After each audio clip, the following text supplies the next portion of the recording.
how much can you earn while you are studying in like Western Australia This is in only those 24 hours?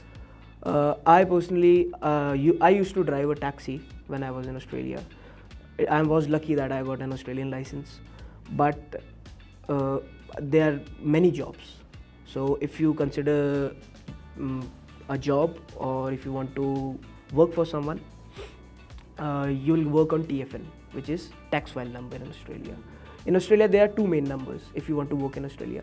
One is ABN, which is Australian business number, and second is TFN, tax file number.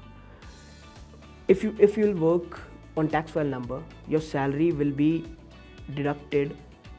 The tax will be deducted from your salary directly, which is 10%. If you'll work for you'll work for on ABN, your salary, you don't have to pay any tax. As you are not getting salary, you are working on your own. You are self-employed, so you have to file your tax gross 30% of your total income. So I used to work on ABN, and I used to make around $200 a day. So it was quite well. $200, and that too working like 6 or 7 hours. Yeah. Okay. That's a good pay. Yeah. And that's why you are studying. You're working like 6 hours a day and you can make 200 Australian dollars per day. Yeah.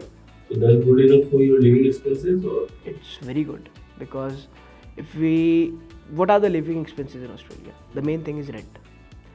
If you'll go to mega cities, the rent will be hiked up, and if you'll go to regional, the rent is quite cheap there. What is the comparison between Comparison, Sydney and Perth?